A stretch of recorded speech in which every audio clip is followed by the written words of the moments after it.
Y'all know it's crazy? Well, actually, I'm not really on time because I'm like a minute behind that. I'm looking at it. But I'm damn near on time for like the first time like ever. Hold on, I got a lot of reverb. I ain't worried about it. It'll be all right. I'm damn near on time for like the first time ever. But it is season three. It is season three. So I'm trying to, pick up the pace. I'm trying to do things a little differently. Y'all saw what I tweeted out and what I put on my Instagram this morning about, we moving to a new studio, the whole works, all that good stuff. All that. We going to a new studio. We doing everything. So, per usual, y'all know I'm the self-ambassador of all this track and field stuff that goes on with these athletes, when it's right, when it's wrong. I'm the person that's always sitting there talking and like, hey, this is what y'all ain't doing. And this is what y'all need to be doing. And this is why you ain't got this. And this is why you ain't got that. And yada, yada, yada. Y'all know me. I've been preaching that story forever. That's what I do. I'm always trying to get these people to understand who they are. Because 99.9% of track and field have no clue who the hell they are. And I mean by the athletes.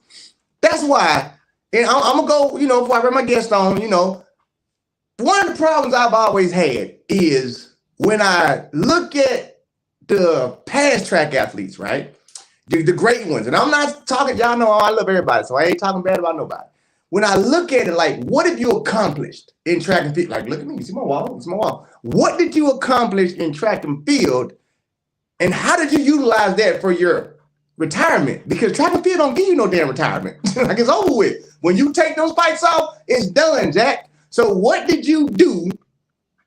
What did you do with your accomplishments to make them create something? That's the first thing. Second thing is, how do you brand yourself even while you're running to make even more money? Because that's the problem everybody always crying about. Everybody, fans alike. We're in season 3 and I'm still hearing the same cries. So guess what Ray gonna do? Ray gonna start doing what I've always done, and I'm gonna bring in new people to enlighten y'all so that y'all can hopefully understand from a fan standpoint and from an athletic standpoint of how in the hell you're supposed to conduct yourself. Because guess what? The brother I'm about to bring on to this show, I've been trying to get him on this show since I started Race Tech. I'm telling you, since I started Race Tech, I've been trying to get him on the show, okay?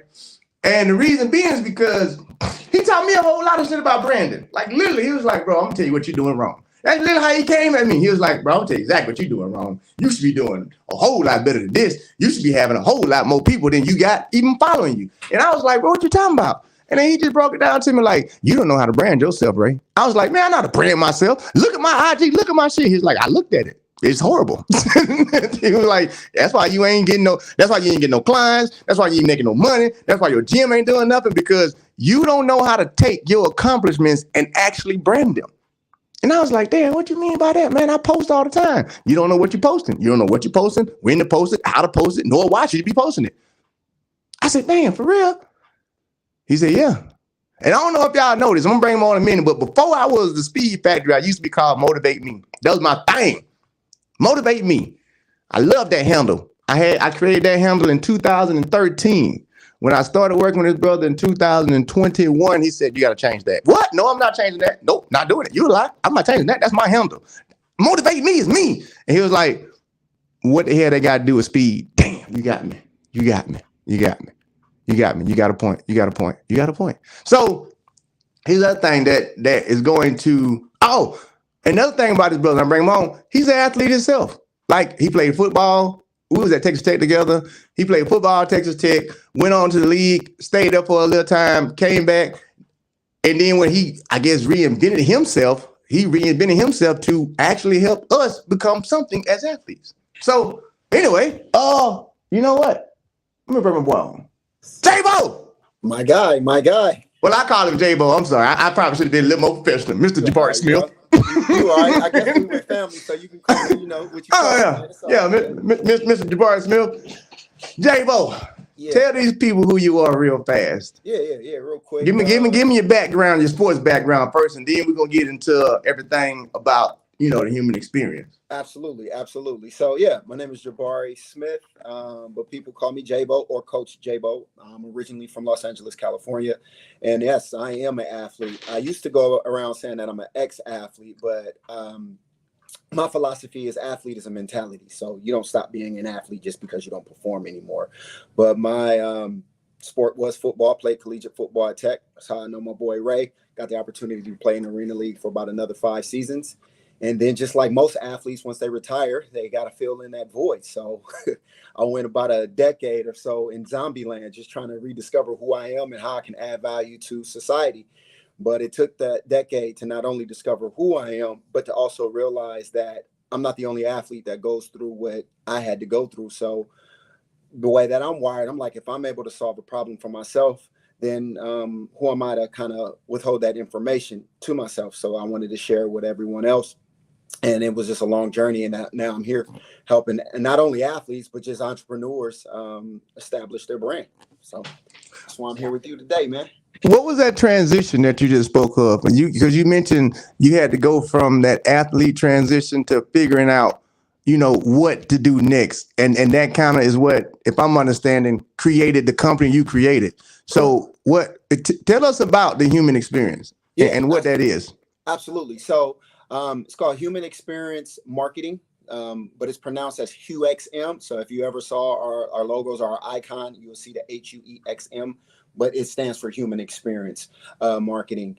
And pretty much it was a long journey. The journey actually started, I would say, 2009 in my master's program. So if you got some time, I'll take you on that journey. So the biggest mistake I made once I retired was going back home. And let me tell you why. It's because I went back into my environment instead of staying in an environment where I already kind of had a platform that I can leverage. And we'll get into that when we start talking about leveraging your brand and where you're at. I went back home into the same environment. Although I go back home fairly accomplished, like I said, a college grad, got an opportunity to play sports. But I went back into an environment that wasn't pushing me the same way that I was being pushed when I was in college or when I was playing sports. And so because of that, I was like, what am I going to do now with my life? Right. I didn't want to be a coach like a lot of retired athletes. Not saying that's something wrong with that, but that's just not what I wanted to do. I didn't want to coach sports. And so, and I didn't want to actually work for anybody either, just the way the athletes are wired. So going through just being unattached to the sport that you're playing and just trying to figure out who you were, I guess the best known thing was I went back to school and obtained my master's program. And during my master's degree, and during that, I remember my professor saying, hey, you got to work on your dissertation and it better be something that you're passionate about because, this is something that you're going to spend a lot of your time on. And so the light bulb went on and I was like, all right, well, I need to find out, 1, who am I? 2, how did I get into this position? And 3, how do I go and evolve to the next version of Jabari, who I want to become? And throughout that process, I started doing a lot of research on just athletes. And the mindset of an athlete, how do we get there, their competitiveness and all of that. And so it started out, my first project was actually an after school program. My company was the first More Than an Athlete. Years before LeBron James came up with the name, had a nonprofit called More Than an Athlete. It was an after school program where we pretty much just provided mentorship for adolescent student athletes. So we were teaching them life skills at the end of the day, how to pretty much think, how to manage their time. We had financial literacy, all of those things in there. From there, I was like, well, let me go ahead and spread my knowledge a little bit more. So I wrote and published my first book, which was Life's Playbook, 11 Plays to Success. And those were 11 key principles that I've learned and developed throughout. Wait, hold on. You said you wrote a book? Correct. How old are you? Just turned 40. When did you write that book? I wrote that book. The first edition I wrote in 2013, second edition is 2016, and then this third edition will be released within the next month or so. So pretty much you're also an author now, and exactly like an athletic author. I'm an athletic author. That's dope. Okay. Yeah. Okay. You keep going. Keep going. Yeah, you keep going. Yeah. So those were 11 key principles that I learned throughout playing sports. Just to give you an example, there are principles like controlling your emotion. Another example was overcoming adversity, concepting the value of teamwork, valuing the concept of teamwork, stepping outside your comfort zone, being accountable, all of those things that we learned throughout playing sports and being an athlete, that if we actually paid closer attention to it, we can apply it to our everyday life, which will help us not only achieve success, but sustain success for a long period of time. So I wrote that in a book, but then to be honest with you, and I might hurt some people's feelings, but then I realized athletes don't read. It is what it is. Hey, this is radio take, baby. You can say whatever the hell you want to on this show. All right, cool. Yeah, man. Athletes don't read, man. So, but I was like, you know what? Instead of getting frustrated and quitting, I was like, I still got to get the message out. So then my next project, I started a podcast. Now, this is in 2016, before podcast was really popular. And that was called The Professional Athlete. And what I did was I interviewed ex-collegiate and professional athletes like you, who were now successful in other careers outside of playing sports. And the whole premise of that was to get that athlete to share their story, but to also give some key points on how they were able to pivot and evolve into, who they are now. So I did that for a while. And then this when the light bulb hit me, I was like, yeah, all this information is cool. I put myself in the shoes as an athlete. If I was to take this information, I was like, yeah, this information is cool, but how is this going to get me from point A to point B? And so the light bulb was like, oh, I got to put them in a position to get money. And so, at the time, light bulb, gotta put them in a position to get money. If I'm talking about money, then I got their attention. And at that time, we had just started UXM, where we were just only focusing on working with solopreneurs. So these were small businesses, small entrepreneurs, and we still have that arm of our business. But then I realized also, because of the NIL deals and everything, I'm like, oh, now all these athletes can go out and get a bag. But I was like, these athletes, they don't understand the business of it yet, or the understanding how important branding is. And I consulted with my business partner. I was like, let's take this small pivot for this window. I'm like, let's provide these services for athletes as well. Because I was kind of off the athletes. Like I said, I just kept trying to, it's almost like being that preacher on the top of the hill trying to tell everybody, show everybody the promised land, and they don't want to listen. I was like, well, forget it, man. I'm going to go by myself. You know what I mean? So this was kind of like my last attempt to kind of help these athletes. And I was able to see something that they weren't able to see. And I'm even seeing it now. These athletes have access to NIL deals, but I'm like, they're not thinking like an entrepreneur. They're still thinking almost like a worker bee. Like, hey, I'm going to lend my popularity to somebody. And if you do that, you don't own or control your destiny. You're that part. you know what I'm saying? You're subject to how someone else can say that you're valuable. And when those lights are finally turned off, it's like, what are you going to do with that platform? So not only do we, well, I'll let you get into the question. I don't want to over. No. Everything you saying is what they need to hear. Okay. And the reason why I'm saying is because our sport, track and field, me and you, hold on real fast. Let me do a mic check, because somebody said my mic was staticky. Is it staticky on your end? A little bit. Okay, I'm gonna do a quick step out, and then I'll be right back.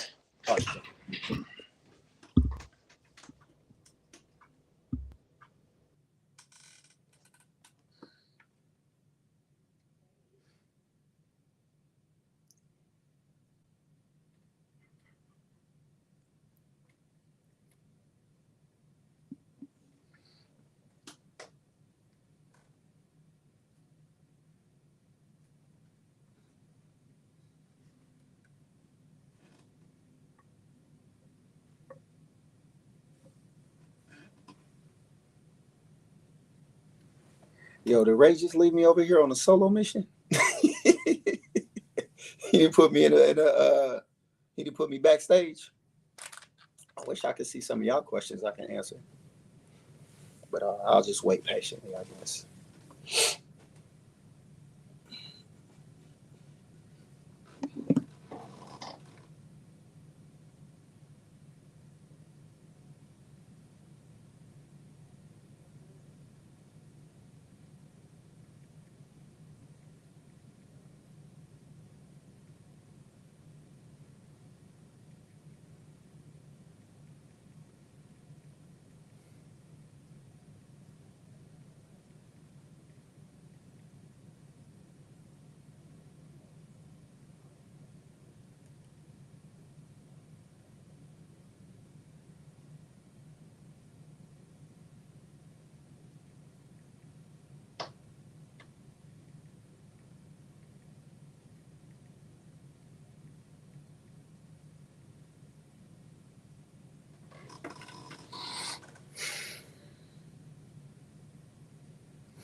All right, that better? Oh yeah. Okay, yeah. I don't know why. It do. I had this new software, this new mic I've been using for some reason. Oh, I think I just figured it out. Don't worry about it. Thank y'all for telling me this is the second time that happened, but I know exactly what it is. I keep plugging up the mic after I turn the software on. That's my fault, guys. All right, so man. I like your setup, by the way. appreciate that, brother. Yeah, appreciate that. like Appreciate that. They just one of them. This is one of them. Yeah. So so back to what was that? This whole branding thing, right? Yeah. What do you feel like is the importance of branding for, say, well, let me just jump right into it. When we first started working together, when you first created Human Experience, you was like, hey, I want to test this out on you. And I was like, okay, cool, no problem, or whatever. And again, I tell y'all all the time, like, damn near everything that is me is because of y'all from that standpoint. Appreciate I remember you told me the one thing that stuck out with me was, Ray, there is a trainer. This is when you was helping me build my brand with training.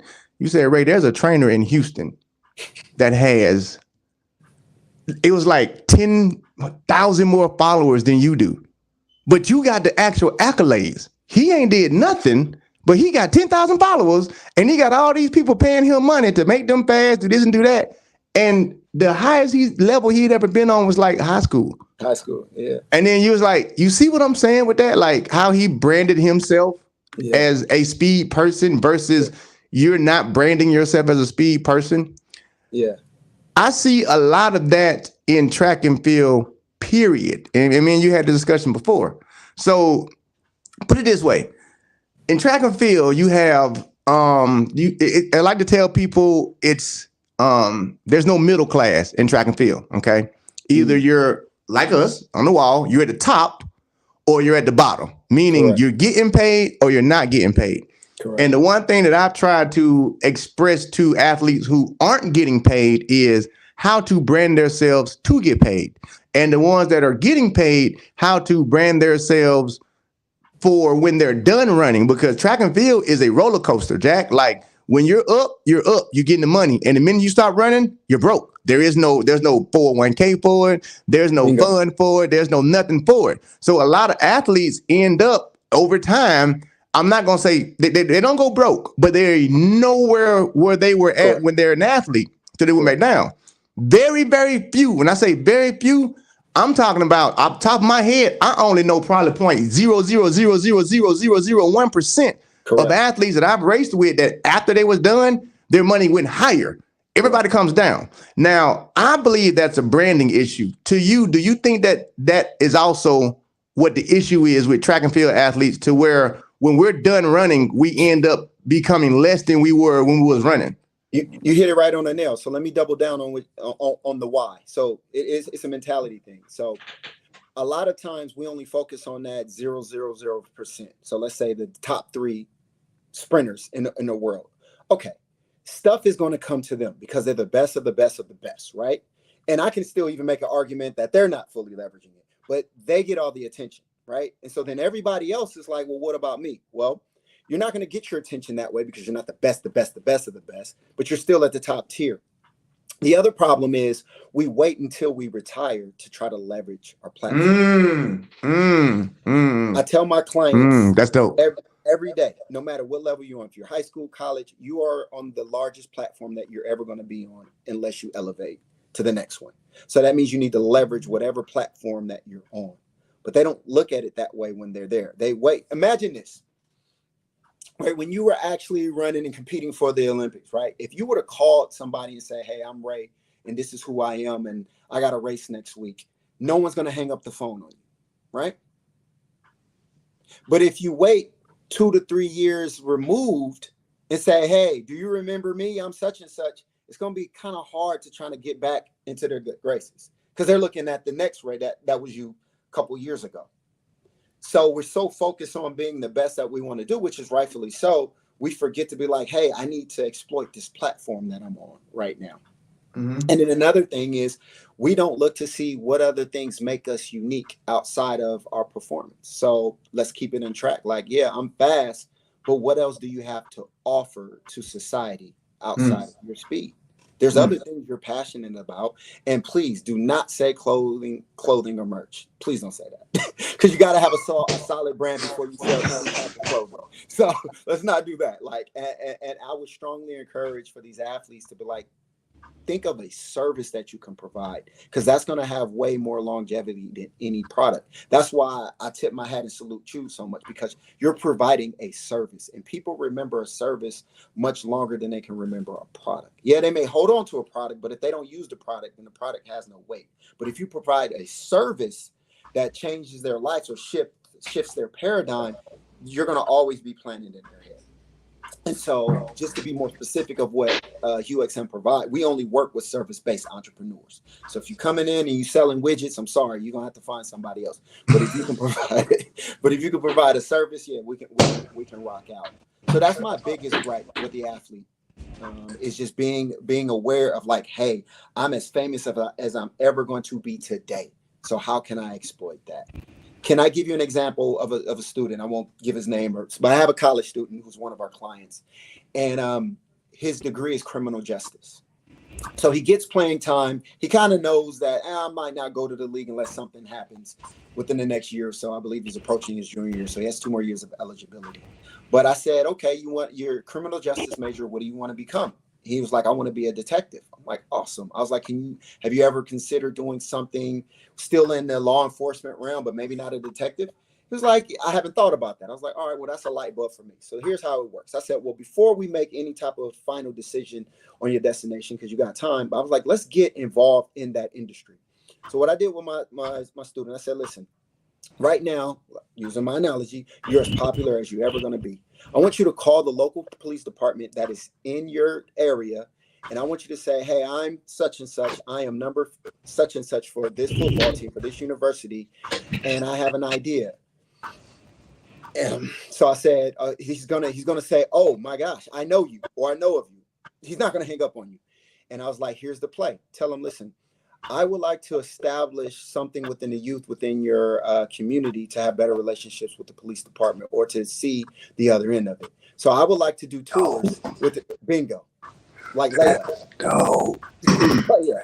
It was like, not only would they say that was a great idea, it was like, how can we get this ball rolling, and when can we start, and how can we bring publicity to this?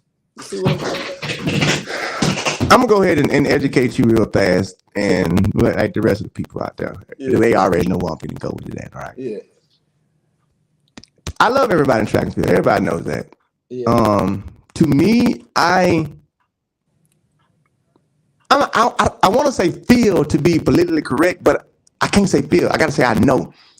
I know damn near every athlete. I'm saying damn near for a reason. Like literally, like I just feel like I'm an anomaly.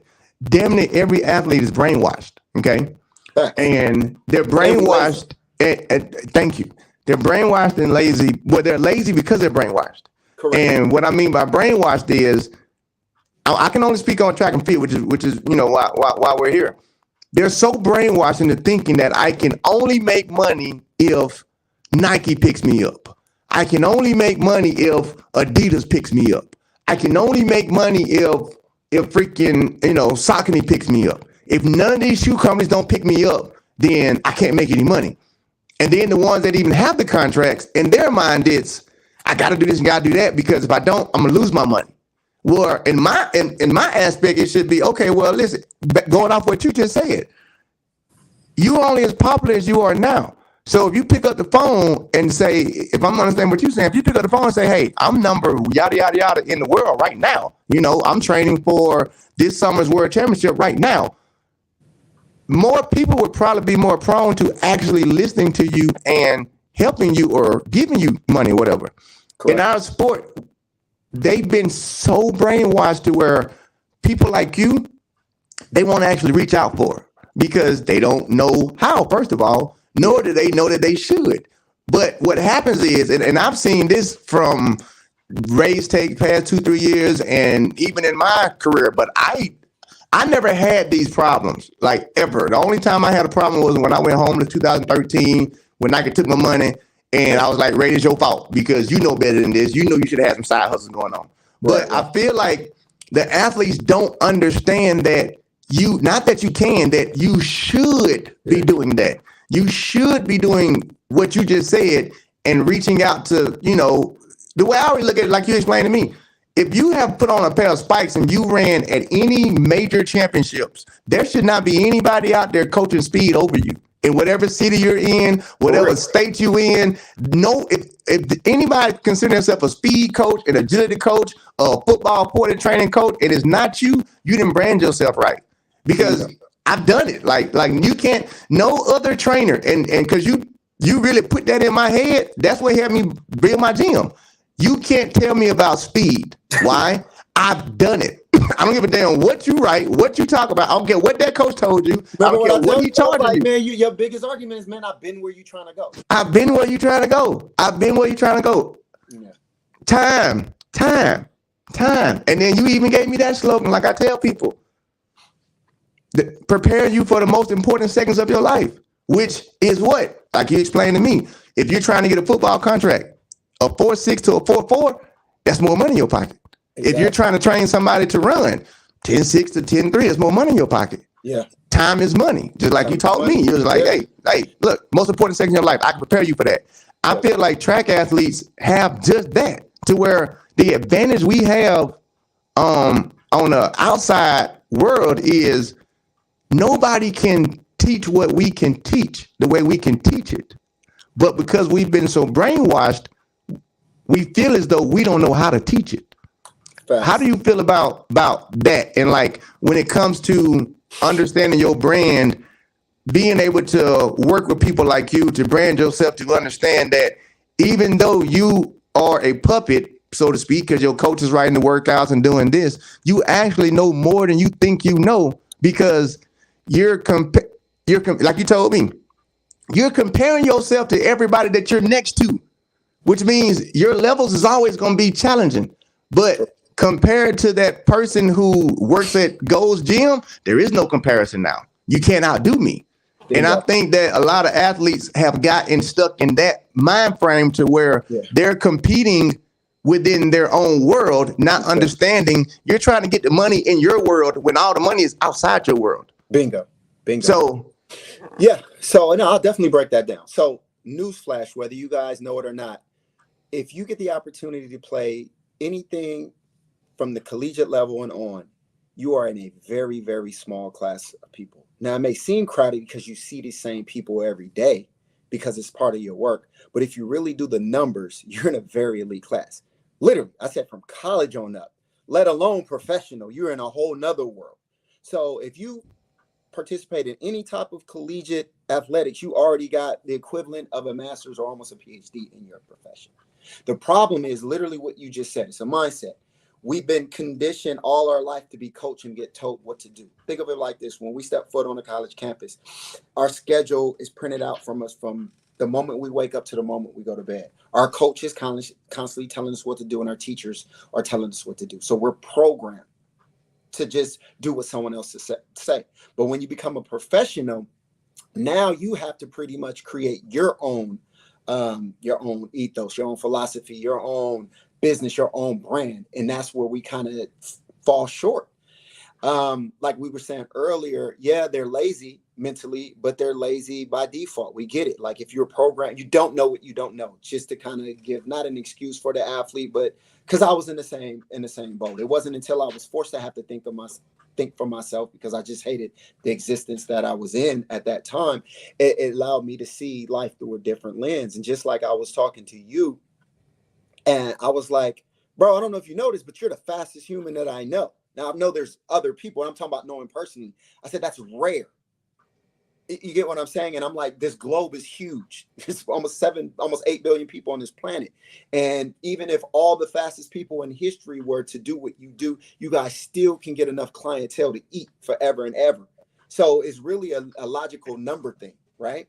And I was like, all we need to do with you is just focus on what makes you unique and build a philosophy towards your brand and allow who you are as a character to come out within that brand to speak to the audience. And I was like, in the audience that you're speaking to will gravitate to you, and we're seeing the proof in the pudding. I'll give you a perfect example. You just mentioned your slogan, which is preparing you for the fastest seconds of your life. Preparing you for the most important seconds of your life, sir. Preparing you for the most important seconds of your life. So that's Ray's tagline that we created for him.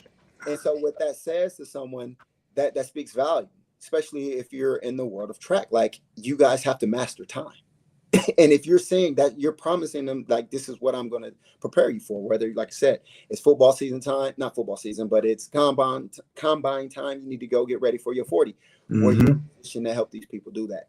So me being a football player, why would I not train with you? My DM already full. You get what I'm saying? You get what, like, think about it. If I was the slowest professional track athlete, I still will work with you if I'm a football player. You get what I'm saying? Because they're all faster than football players. So why not? You get what I'm coming from? It's just getting you guys to see it that way. And let's say you're a track athlete and you don't necessarily want to give your expertise in track no more. Because some people don't. I was one of the athletes. I'm like, I really don't want to have anything to do with football from a training standpoint or coaching, but I still want to be in that world. So I had to think, how can I add value to that world? And that's how the branding came. I'm like, if I can put you in a position to get money, then I can still be a part of my culture and my community, but I don't have to do it in that way. So maybe everybody's not going to be like Ray and have the patience to draw out the genius in other people from a running standpoint. But maybe you can be that track athlete. And if you do take this idea, just give me some credit to who's ever listening. But what if you were a track athlete that just had a passion for teaching, right? So maybe you can come up with a methodology on that you learned from being a track athlete that you can apply to your everyday life that can help you be a better educator. All it takes is just some time to sit with yourself and just map it out. And that's another thing. People don't like to take the time to find out what makes them unique. Remember, you and I, we talk about this for hours. Know thyself. Right? You'll be surprised what you discover when you dig deep to figure out who you are, what makes you you, what makes you unique, what makes you tick. Why do people like you? Why people don't like you? You get what I'm saying? What are your skill set? What is your talents? What is your passion? How do you combine that? Remember, we did that exercise with all the rings and we was putting it all together with what I love versus what I can do. What's the market for? What's the sweet spot? I'm getting back into my business, but they need to get a little sample of it. But we did that exercise and you be like, damn, this is me. This is who I am. And then you take that nucleus and be like, all right, I can serve these people over here. I can serve these people over there. And then you just start kind of mapping it out. And then you look up, you be like, I actually got a brand for myself. You know, but like I said, the same way that an athlete takes the time to wake up at 5 a.m. to go work out, stretch, do all those things, they have to take that same time to dig deep and be like, who am I? And what else can I offer the world based off of my experience, my passion, my knowledge, skill set, and what I love to do? Let me ask you this. What is branding? Great question. So branding is the consistency of what everyone else says and thinks and feels about you. So familiarity. Yes. Shit. I mean, I really did. I asked that for a reason, because like I really didn't know like a definition of it, and so I figured you could give one. So pretty much, your brand is what the outside world sees you as the most per se. And that's how they're going to look at you. And that's actually your brand. I mean, even though we may wear like I got Lock Apparel on, shop Lock Apparel. That's my stuff. But this isn't my brand. As in, like, if I'm a track athlete, I got Nike on, but that's not my brand. People actually are seeing me inside a Nike uniform. So that creates my brand. And so if there's certain things and certain ways that I'm acting or not acting, that's going to determine my brand per se. Right? Correct. So all right. What makes let's talk about some of the big guys that they can relate to. Let's just talk about companies. Let's talk about McDonald's. What stands out to you with McDonald's? Golden Arches. What are you talking about? French fries. Come on, baby. Golden Arches and French fries. We're about to get that French fry tastes the same in California as it was if you would go to freaking London. Right? It's going to taste the same. That same little salty fry that gives you the little thing on the tip of your lips. You're like, damn, this is good. That's branding. It's familiarity, and it's very consistent, right? Same thing with Golden Arches. You're not going to see in Los Angeles a Golden Arch, but then go to New York and see a Golden Box, right? It's consistency over time, and it plants not only a seed, but it leaves an impression in the mind of the consumer. So it's pretty much let's talk our talk. It's your street cred. It's your resume. I've known this person to do to do what he said he's going to do all the time, and it's consistent. So a lot of times when I talk to an athlete and they talk about branding, they talk about the shiny stuff. Of course, the logo. Yeah, the logo is cool, but what does that logo represent? If we were driving and we seen a cross, we're going to automatically, and you live in America, you're going to automatically think Christianity, correct? That's what it solidifies. Even if you've seen a Nazi symbol, you know what that symbolizes, right? Because that's been consistent and synonymous in the minds of people. So there's characteristics, there's traits behind symbolism, behind a name. And you got to go through that entire, like we did with you, all those attributes, the archetype. What's your personality, right? What personality do you want to share with the world? And that makes sense. What kind of, like, I'll give you a perfect example. UXM. What's our personality? We want to be known as educators, pretty much, but we want to do it in a non-conformance way. I always mispronounce that name. A non-conformant way. We also want to share our knowledge with people so that we can draw out the genius in them. So whenever we talk, if we can't get people to unlock their own mind, then we're not sticking to our brand. If we're too rigid, we're not sticking to our brand. If I'm having a conversation with you and I don't see the wheels turning, then I'm not living up to my brand, if that makes sense. Now, there's other brands that do what we do, and they're more rigid. Hey, this is how it's structured. We're going to do it this way, and we're going to make sure that it's corporate worthy.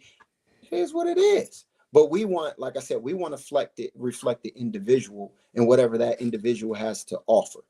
And so in order to do that, we have to be very creative. We have to kind of be, still let that our client drive, but be a good guide for our client. And so whenever we post anything, it has to kind of have that messaging in it. When you see me, I have to be able to kind of exhibit that type of energy, because that's going to follow me. So if I look up 10 years from now, yeah, Jabari can evolve within his brand, because that's totally fine. But if I do evolve, it's intentional. A lot of times I see with not only just athletes, but even companies, they make pivots or they make change that's unintentional. And then you look up and you be like, this shit is totally opposite of the brand that I started with. Why they can't retain, their customers or their brand, because it wasn't intentional. It doesn't go. Whenever you make a decision, you should go back to your brand playbook and be like, how does this decision affect my brand and what I set up? So remember when I sat with you, when we delivered the product to you, we was like, listen, bro, this is a living, breathing document. So that means this is subject to change. However, if and when it does change, we will be making a deliberate, conscious decision to make that change that's going to reflect your original idea. I'm going to ask you this, because I feel like what I'm about to ask, I'm learning from you just from this one-on-one right now. Athletes are branding themselves without even knowing they're branding themselves, because the consumer are looking at you no matter what. So if you're not giving them a brand and something to stick with you by, they're going to create one.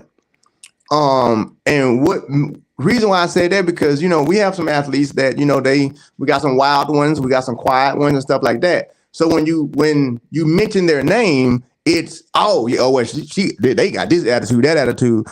Or oh yeah, man, well, they don't talk to nobody. Or man, they don't take no photos. Or yeah, man, they just, they real to themselves.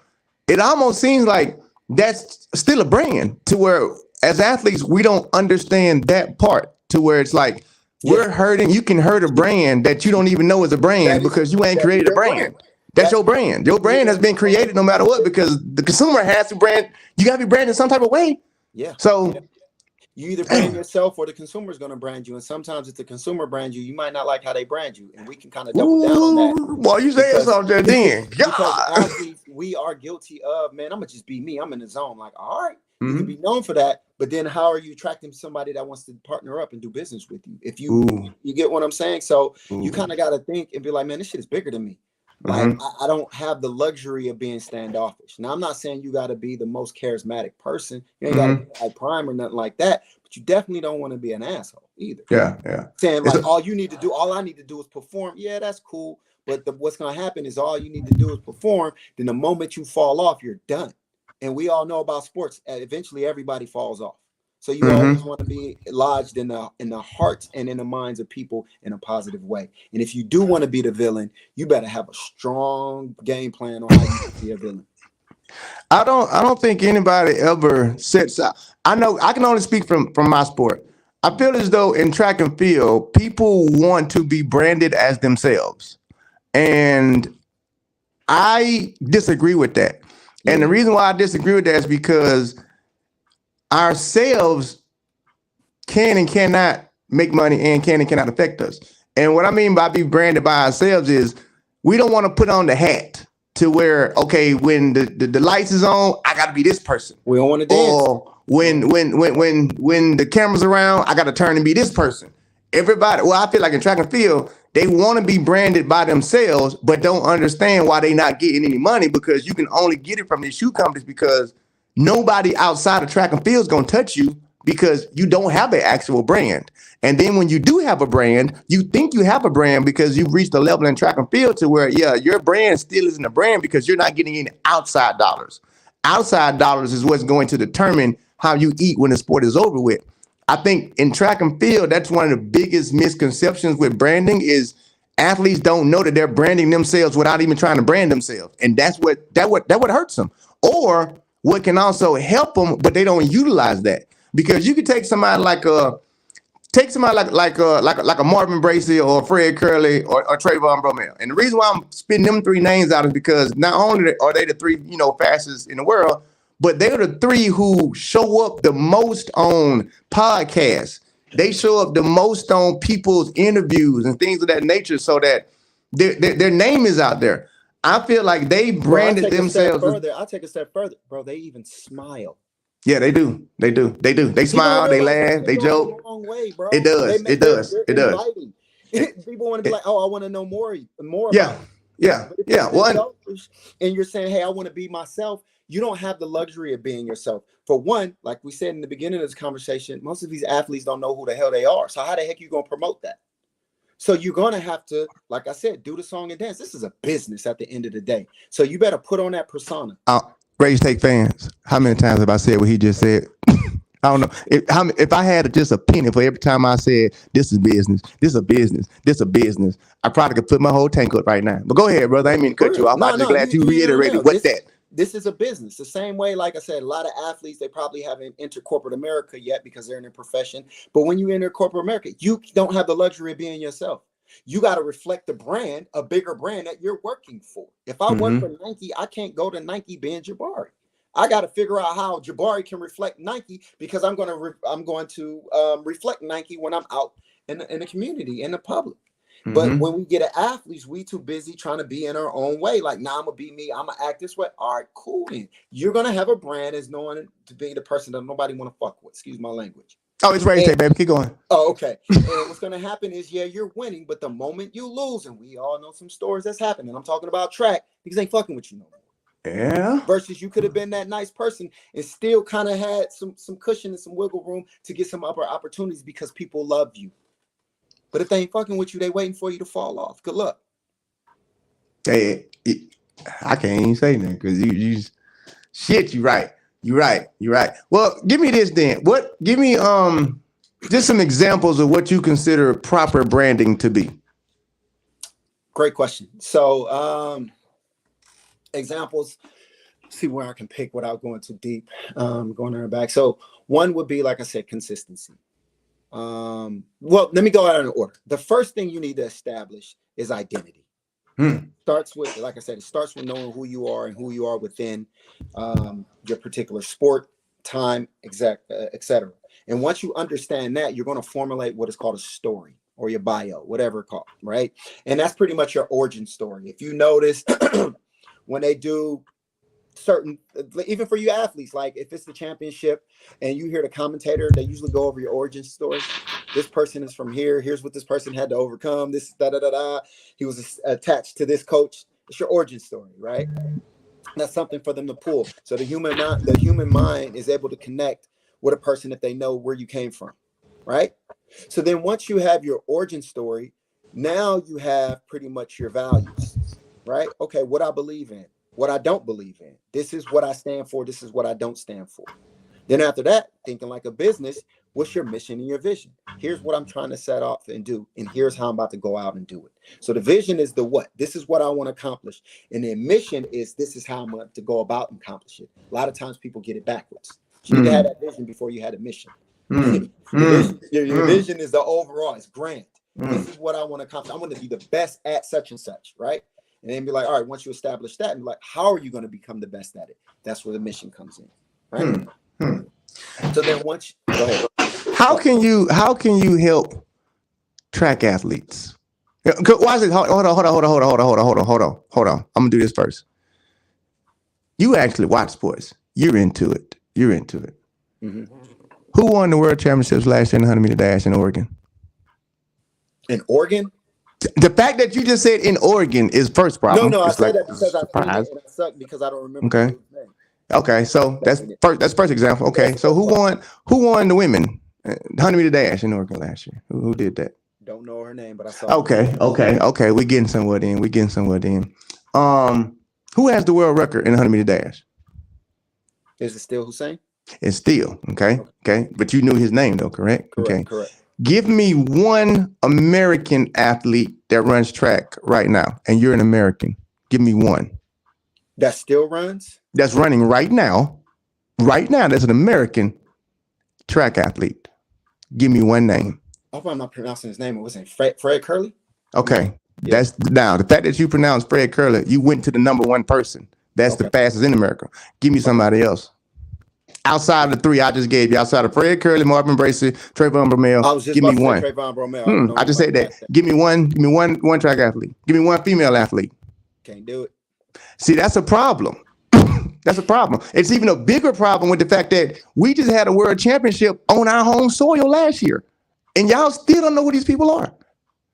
That's the issue that I'm saying is wrong with track and field and branding. Nobody knows who we are. So we can't get no money. It's like you just said, like, I don't know anybody. But we have athletes who have done amazing feats. We have athletes that have done things and are doing things now that may not ever be done again. Ever. But nobody knows. Now, why don't they know? It's because you don't have a brand, as I look at it, you don't have a brand that people follow.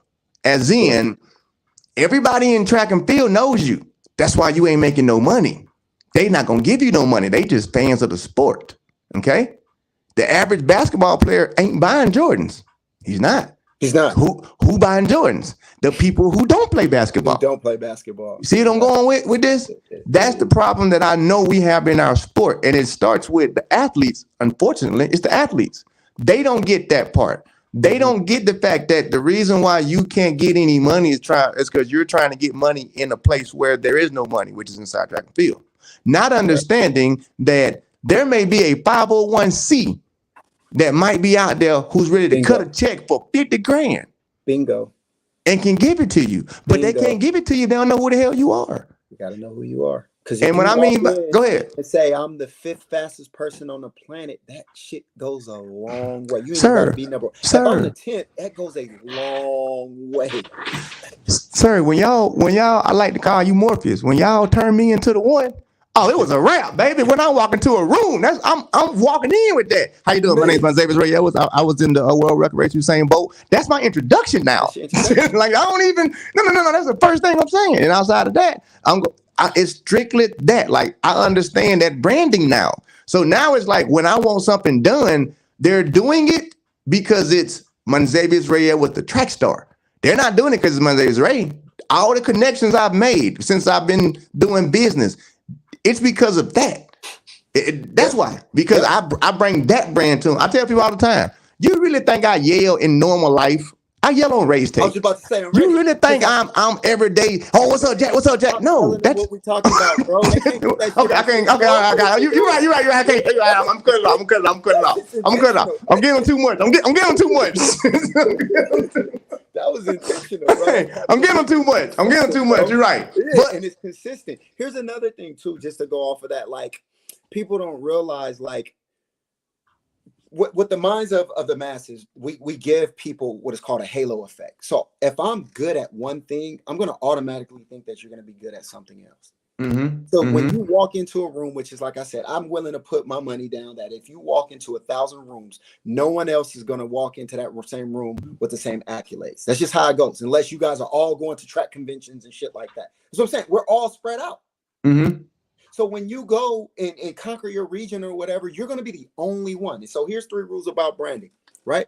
You either want to be the first, right? The first to do something. You either want to be the best to do something, but this is the problem where athletes fall short. We only focus on being the best and going that way. Or you want to be the first in that category to do it, or you want to be the only one to do this, right? So remember when we talked about you, it was like, okay, you're not going to be the first track and field trainer, but you're going to be the first to do it in the manner that you do it and the best to do it the way you do it, which makes you unique. So you carved out your own category because all the other assets that you were adding to your training that nobody else was doing when we did some market research. And the reason why your shit is exploding so fast, right? And all the stuff that you're bringing to it with media, all this shit that you see with Ray doing, this shit was intentional. You don't wake up and be like, this shit's intentional and it's working according to plan. And so that's what we're trying to get these athletes to understand. It's like, all right, bro, you got this platform. Nobody else, that you're talking to outside of the people you race is going to challenge you on the things that you've already accomplished. So now you use that in your back pocket. It's almost like, hey, I'm the popular kid at school. Now I got some great ideas. But if you wait until years later when it's like, oh yeah, I heard about you, but you're not that hot, it's going to be hard to try to pull back. Like the biggest mistake that I made, to be honest with you, like I said, is leaving where I was already the man. Like it's hard for me to call Texas Tech now, 17 years removed. Like, hey, bro, I'm doing this. Like, we had 5 of you since then. You get what I'm saying? Matter of fact, we got our eye on the person that's playing those days. I'll holler at you. But if I would have leveraged that while I was there and all the way until I left, then I would have been able to, like I said, garner stronger relationships and use that platform and stronger resources. That's all I'm trying to tell y'all. Y'all don't have the luxury of being yourself. Okay? How do you feel about and without dropping too many jewels or any, if that's even the case? How do you feel about athletes posting personal stuff on their social medias more than things that could help their brand? So this is interesting. I'm glad you asked that question because we just had a client that lost his scholarship because he's posting too damn much the wrong stuff. Like, hey man, this shit's a tool, man. I get it. It's your personal account, but you are somebody. So it's technically not your personal account. It's the account that you have that you represent whatever organization that you play for. Once again, this is where we mess up as athletes. We too goddamn cocky. We want to keep it real and be ourselves. We don't have that luxury, man. I ain't saying be fake, but I'm saying, dude, some things, dog, it's a price. There's a price you pay for keeping it real. There's a price you pay for giving up too much information. Now, yes, you should post some personal things, but it should be from a positive standpoint, like you and your family, or you doing community stuff, or you having an actual critical thought. Like, I give you a perfect example. Can we talk about Kyrie? Of course, this is race take. So I don't have an opinion on his post as far as it being good or bad, but the fact that he posted without having some type of dialogue in the beginning to kind of protect himself is where he made a mistake. Like, now you're leaving it up to people to have an opinion. And now that they have an opinion, now you're in your ego bag and you're like, man, I said what I said, and this is it. So now you're leaving it up to others versus, like, even if it was like, hey, here's my views on this, or what do you think about this, or such and such. You get what I'm saying? So it's how we position stuff. Like, we're lazy when we post. So it's not about it being good or bad. You don't want to be in a position where somebody else has to dictate your fucking future. So you got to be intentional. You be like, if I push send, you got to go through all the options of what can happen if I press send. If I press send, what could be the feedback? And then you make a logical decision from there. And athletes, we make that mistake. We sit in our room, we be like, I gotta get this off my chest. And when we think it, we're only thinking about what our peers are saying. And you forget, like, bro, it's 100,000 people following you. It's like, forget everybody. You can text shit. Text them how you feel. Don't put it out there. Don't do that, bro. The world about to see this shit, man. If somebody with a bag and to be honest with you, the person with the bag might actually agree with you, but they got a company that they got to manage that feels a certain way, so they got to play it safe. Mm-hmm. Mm-hmm. Mm-hmm. I think. Um. Let me ask you this: do you feel like track and field athletes can make money on their own without the need of having to have a shoe company, without the need of having to have, well, pretty much that's the only way you can get paid in track and field is a shoe deal. Do you feel like track athletes actually can make money outside of the sport if they brand themselves right, being what they do and what they've accomplished? Is this a rhetorical question, bro? It really is. I got some Like, bro, rhetorically, I got some no, no. rhetorically stupid I'm people that like, watch bro, Race Take Two, so I they got to have ask a the stupid better questions. chance of being successful than Joe Smo that want to start a pizza company. You get what I'm saying? Like Joe 100%. Smo doesn't have a story, don't have a platform. That's what and like I said, and I hope I'm making some progress here. What I'm trying to get these athletes to understand, you got to think like a business owner and not a popular athlete. Athletes are guilty saying, hey, I'm gonna just be the best and I'm gonna track everybody, versus really strategically thinking, I'm like, how can I got a brand, or I got a platform I can leverage, but how can I think of something creative, innovative that will set me apart from not only other athletes, but it'll set me apart from everybody else on the planet. You being an athlete is just the cheat code to you being a successful entrepreneur. That's all that is. That's one hell of a way to say that. An athlete is just a cheat code to become the entrepreneur. Damn, I like that. Yeah. You solved a lot of the marketing. You get what I'm saying? Like, let's say you're Ray, right? And let's say you're 1 year removed from professional, and I'm Jabari, and I've never played a sport, but we want to sell the same service. Just let that shit sink in. And that service don't even have to be training from what you're saying. It just has to be whatever it is that you want to do. Yes, it just you just got to be branded right. Exactly, but you're coming in with the background as I was once the best at something, and I'm coming down in my background like, hey, I work hard and I got a good idea. You have more credibility because you achieve something that most people can't achieve. You have the halo effect. That's the reason why we see successful people in other business go to other business and they freaking stink it up, but they get the opportunity to go to other business because they were great in that first business. But they don't even have the aptitude to be successful. The man dropping some jewels out there. I hope y'all listening. Because that's how the mind works. Like, this person was great in that, so shit, this person got to be great in this, which is just furthest from the truth. But that's how the rest of the world views it. You were great at this, so shit, go ahead and give it a shot. You got the halo effect. So here's what I take from everything you said and everything we talked about. And I know that the athletes, are listening. They always do. A lot of them probably practice right now, so they'll watch it later on or whatever. But I know a lot of them are. I think the biggest issue that, at least in our sport, I can't speak on other sports because I know they have one. The biggest issue in our sport is we don't have you. Meaning everything you're saying is correct. If anybody was to argue with you right now, they should jump off the dang on building, because nothing you're saying is wrong. From a business standpoint, nothing you're saying is wrong. Other sports, just like you now, like most of the people you're working with are like you, football, other sports, because they get it. They know this is what I gotta have. And you can even look at it. Let me correct. Go ahead. This is the problem I'm having. It's the popular sports that don't get it. Football, basketball, baseball, track don't really get it. But if you're freaking golfing, you're playing some other sport, they understand, like, I gotta figure this shit out. Versus these other sports, we're like, hey, the promised land might be, if I'm the best, then the bag is coming to me. That's the problem. And my biggest problem that I have, I really got a bone to pick with those popular sports, and it's predominantly us, our color that's in it. And we don't get it until it's too late. It's really never too late, but now we're going up an uphill battle. It's like, well, so what I'm saying is, like, yeah, they listen and like, yeah, I need this service. But then when we get down to it and it's like, oh, it's the cost, they're gonna be like, well, they're gonna value something that they feel is more important than the actual than the cost of our service. And then when they really, really need it, now it's too late, because yesterday's price is not today's price, or like you're not as hot as you were when we could have got you when you were doing that. That's the real problem. It's just a fucking priority, bro. Solid is. At the end of the day, that's all it is. So let me ask you this, because I asked this before, so I'm gonna ask it again. Yeah. So basically, in order for you to help anybody in track and field, first of all, they need to contact you because you're not going to drop none of your consultation jewels on this show. I done figured that part out because I done dug 10 times and you like, Yeah, bro, you gonna turn around and get somebody a whole goddamn business model. hey, you like, I ain't gonna tell you that, but we can do this one right here.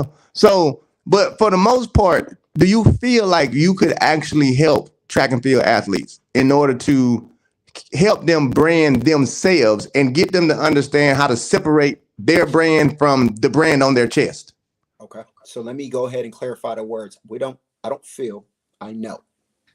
And it's a big difference. I know I can. We have the recipe, we have the formula. The question I will spit back to that athlete is, do they know that they can build a successful brand by utilizing my services, or even, like I said, even a branding service? They got to understand that this is important first. Leave me out of the equation. They gotta make the decision in their mind that they need to have the same way that they got a track coach. You need a branding person on your team. Because what I think the way that they see it, and a lot of people see it, is a marketing or marketing person, whatever you call it. I don't consider that the same as because I know the difference. It's like, oh no, that's completely different than somebody working with you on your brand to protect your brand. Because a lot of people, and we can even go with like the Kyrie thing and stuff like that. That's how you know you got publicists and marketers, because they have to go in and correct it. A branding person is going to tell you no from the beginning. Like, no, don't you do that. Bingo. Don't you do that. Don't start that. Don't you do that. Part of your blueprint. Like, it ain't even like, and don't get it twisted. Like, marketing is very important, but a lot of people confuse the two and think that they're the same. No, they work together very well. But like you said, branding, like I said, branding is me telling you that no. Marketing is asking for your business. Branding is telling people why they should say yes to your business. Damn, I like the way you just said that. Ooh, I like the way you just said that. Golly.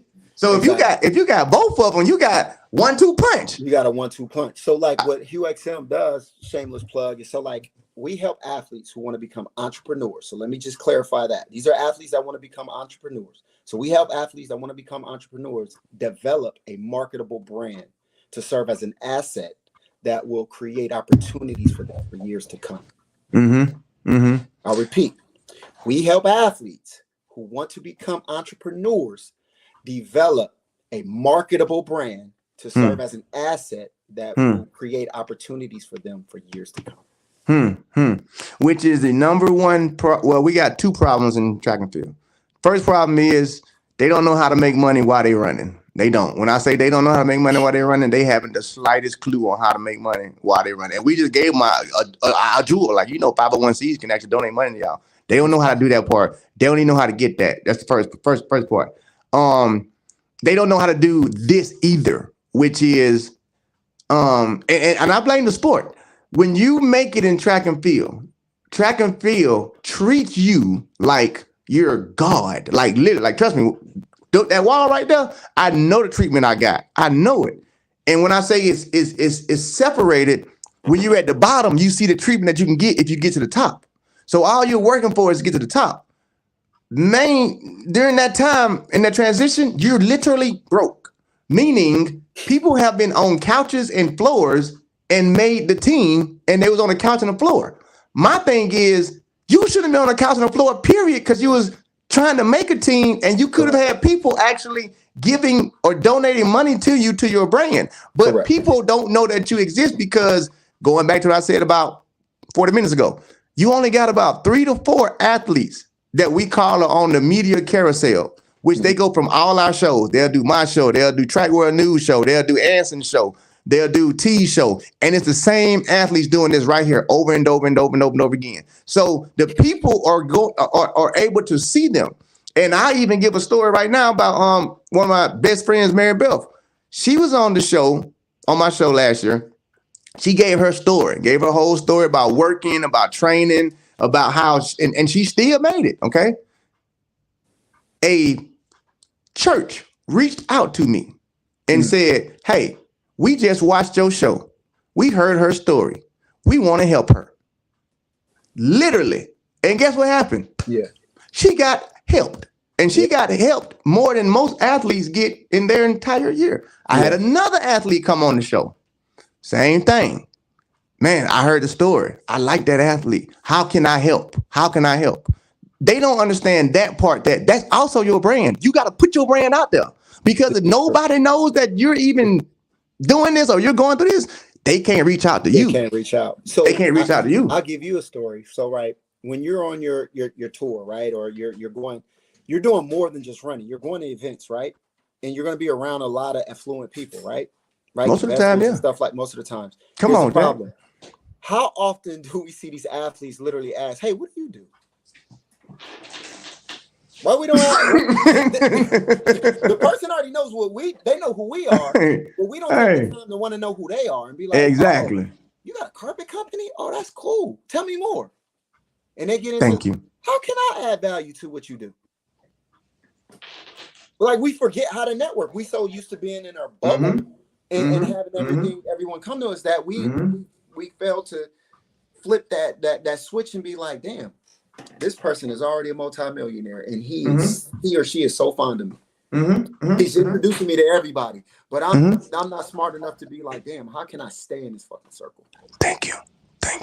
I'm gonna give one more example. Yeah. So, and it's coincidental, completely coincidental. I got hired, right? I got hired to train a kid out here in Dallas, right? To get him ready for track and field, yada yada. Make a long story short story long. His father kept saying, "Oh yeah, I sponsor an athlete here. I can't think of her name." That was the first thing. Like, wait, you sponsor an athlete? You can't think of her name? And then he was like, "Yeah, I'm gonna tell you tomorrow." So then when he told me, well, because I don't know her as well as I know Mary Beth, I'm not gonna put her name out there. When he told me, he was like, "Oh yeah. Her name is yada yada yada." Bro, his company had gave her $50,000, right? And he didn't even remember her name. All he remembered was she went to the University of Texas, his alumni school. All he remembered, she went there. She was trying out for the team, and his company found out. They donated $50,000, and pretty much because it's a tax write-off. Yeah. See, it's stuff like that, but she really did have a brand, because I know who she is. I'm like, oh shit, yeah, I know exactly what it is, because she was doing certain stuff to brand herself without even knowing she was branding herself. Yeah. And she really ran with that UT.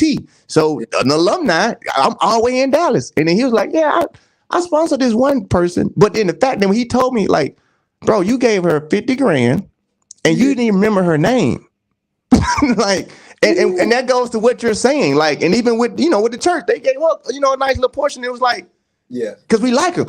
These athletes don't understand that part. Like that part right there. Man, if I'd have found out he gave me 50 grand, I'd have spent the block so quick. Come on, man. What? Listen. Like, man, listen. Run that back, man. Listen. I said, you did what? He was like, oh, yeah. But needless to say, he paid me great to train his son. So, he paid me awesome. I ain't get no 50 grand, but I bet you I was on time. When they pulled up, I was set up. People don't realize that. His clearly, if he's in a position to just give someone that he really doesn't know 50 grand, that man is probably going to give you $1 million worth of value. Thank you. Vouching for you to the right person that got more, and that's all what a brand is. Over time, he's gonna be like, man, Ray's been consistent. He's been on time. He's been training my son or daughter, whoever thinks highly of him. I like that guy, and he probably said that to another person who's on his level or higher. He did. That's a freaking brand, y'all. That's a brand. It's consistent. It's a consistent belief of what people think about you based off of what you produce or what you put out into this world every day. Yeah, and I'm gonna say this and end it on that point with this. That athlete that I'm speaking about never even got a medal, never did nothing. See, he didn't do they didn't have no medal. They hadn't made no team yet. It was just the fact that there was an alumni, and she did her due diligence with branding and letting everybody know. And then guess what? Boom, she got it just like that. Like it's really not that hard. And then I remember one of my athletes when she made it to USA 2019. In 10 days, I got over $2,000. That wasn't even my money, of course, just to get her 2 USAs and back. It took me 10 days, and she didn't even believe it. I was like, trust me. I said, trust me. This is what we gonna do. Yeah. I'm finna build this story up on your what's the name, and then I'm gonna build this story, and it's gonna point right to your Instagram, what you've been doing. And when I tell you that GoFundMe started dinging over and over and over, she hit me up in like a week and was like, we had $1,400. I'm like, no shit, stupid. It's called branding. Like, yeah, hey, like. Let me ask you a question, right? Is it safe to say that you're the first person to do what you're doing from a platform standpoint, as far as in focusing your show on track athletes? No, not at all. Not at all. Not at all. I'm the first one to do it. To do a debate show. That's my lane. Yeah, that's my lane. My lane is just strictly debating and information. But I let everybody else stay in their lane. You know, when it comes to talking about the history of track and all that, that's not my lane at all. My lane is Raise Take, bringing the first take appeal from ESPN to track and field. Yeah. That's my own lane by myself. We do my show. We arguing, and we keeping it real. So what was the 3 categories again? You got to either be the first to do it, or the first in your category, or the best to do it, or the only person to do it. So see, them all 3 of them right here on Raise Take, baby. That's all 3 of them on Raise Take. See, nobody. The first, the best, and the only, bro, in your category. Man, I listened and learned everything y'all taught me. That's why I let everybody I've told other YouTubers and everybody, they know, hey man, that's your lane. I'm never gonna come over there and do that. Like my boy Anson, he got Sprinter Views. That's your thing. I'm never gonna try and do that. My boy Colin with Track World News, that's your lane. Like you drop more information on college stuff and you dropping information on new rules, that's your lane. I'm not gonna touch that. You know what I'm saying? So that's the thing that I know from, at least from our side, we've kind of all figured that out from a branding standpoint, which is like I say, me, myself, Colin, Anson, all the people are watching track and field.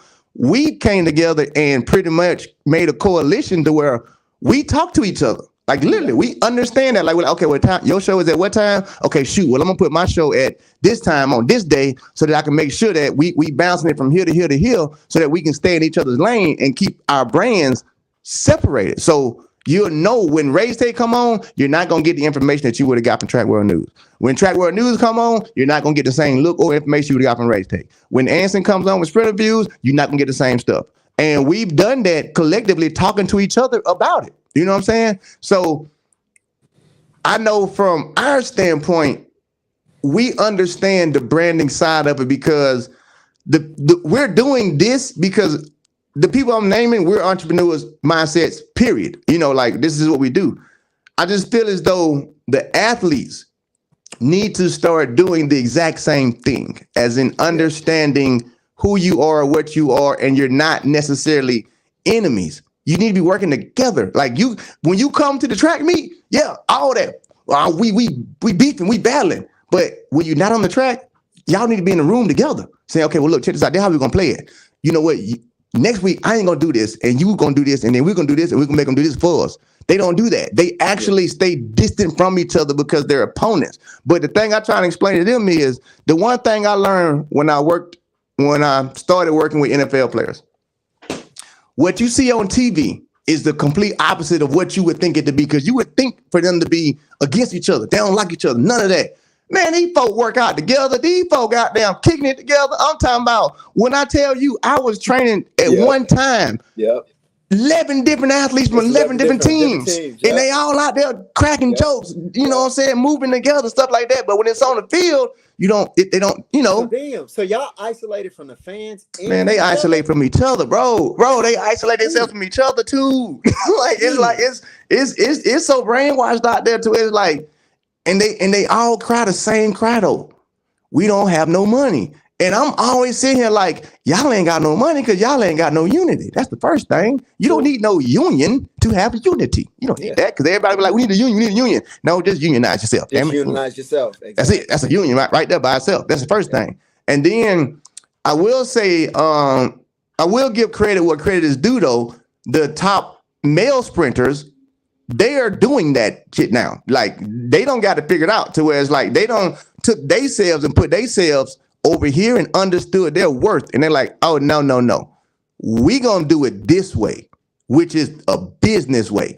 And the way that them boys is doing it right now, track and field finna see some changes that they ain't never seen before, because at least them three when they all made it, they all sat down together. Yeah. Like literally, We're when gonna they all go eat together. we gonna all go eat together, and then we gonna run this thing, pun intended, together. And it's working for them. When I say it's working for them, it's the first time I've seen shoe companies on edge, like on edge, because these athletes are starting to feel like, no, I know my worth. And he knows his worth, and he knows his worth. So what you can't do no more is get me in a room and say this, get him in a room and say that, and get him in a room and say that, because the three of us gonna get in the room and say what we gonna say first, and then y'all gonna hear what we got to say. I got to get on board. They credit for that, and that's what I'm hoping other people can do, and hoping even with your services and people starting to reach out to help you, that they understand that like you have to have your own brand. And once I can create your brand, that is going to determine your pockets. So now you're going to run fast no matter what, because guess what? If I can just get your brand right to where I can get somebody to donate 50,000, guess what you can do now? You might make that team because you ain't stressed no more. And then guess what else? When you make that team, that company that, helped you out, guess what they're going to do now? Want you to come back. And then guess what they're going to do? Give you even more. Because now it's a business. It's a business. It's like we sponsored you and donated money to you to help you fund your dreams. You went and did that. Yes. Now that company is going to put you up here because they feel like they helped. They feel like they did that. As opposed to in our sport, we're chasing the Nikes, the Reeboks, and everybody else who are the first people to say, when you mess up and don't make a team, I'm cutting you. But those are the people that we want to chase ourselves and brand ourselves with. Right. So how are you in control with your destiny? Man, you about to get me down a whole rabbit hole. Listen. Look here. We're gonna. You know what? We're gonna have to do. We're gonna have to do a part 2 to this, because I know you only had an hour. I only had an hour. We don't went a little further. But we definitely got to do this again. Before we even get off here, though, I need you to tell everybody, tell them all, and then I'm gonna tweet you. As soon as we get done, I'm gonna put this up and put your ads up. But tell them where they can find you at, so that I really, like I'm talking to y'all athletes, I really want y'all. It don't matter if you're at the top or the bottom or the middle. Reach out to these people. When I say reach out to them, because what the hell do you got to lose? True. Like what you got to lose? So our website is HuXM Sports. So HUEXM and then sports.com. So that's the website. And our IG is the same, HuXM Sports, as well as, and I think our Twitter is just regular HuXM. And then if you guys want to follow me, my personal IG is Jabari_K_Smith on IG. But first place, send us an email on HuXM Sports, either our IG or our website. Okay, and y'all already know this video is up on Raise Take. So anytime you feel, don't forget to like and subscribe. Y'all know how we do this thing here. And anytime you need to go back and replay this and get this information again, just come back to the show and just watch it again. But this would not be the last time y'all see him, because now because what he did to me was he started putting me as an entrepreneur branding man. So now I got an idea that I need to bring to the forefront for my brand, utilizing him, because I realize he's a very valuable asset to our community in track and field. So we must have you on more than just a one-on-one. Even if it's like just coming on every other week, 10, 15, 20 minutes, or whatever, we got to bring you on more, because the stuff that you're able to actually talk about is the stuff that they've always heard me talk about. I got an idea, Ray. I'm sorry to cut you out. Oh, go ahead. If you go onto the website right now, you can download our ebook. It's called The Great 8. So it's 8 steps to building a brand. What I would love to do with you, Ray, is if we can get on there and we can go through those steps together, since you have an audience. Say less. Let's do that. Say less. They can actually see the steps and what it looks like. But in the meantime, go on our site, download that ebook. Okay. Say less. What is this? Tuesday or Wednesday? It's Tuesday. Wednesday. 2023 been going crazy. So let's get together, because I don't want this to be too stretched out, too far out for them.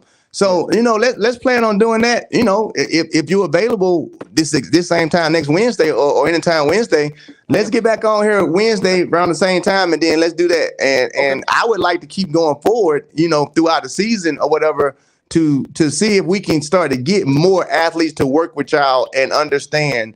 Not just athletes, even promoters. Like, look, you need to brand your shit. So, hey, Bro, man, me and you locked in, bro. So you already let's know. definitely do it. Yeah. So tell them that's the first step. Go on our website. Yeah. Y'all heard him. Tell them again, because some on slow. Tell them again. Go to www.hughxmsports.com. And if you scroll down, we have an ebook. Upload that. It's called The Great 8. It has 8 steps on how you build a brand.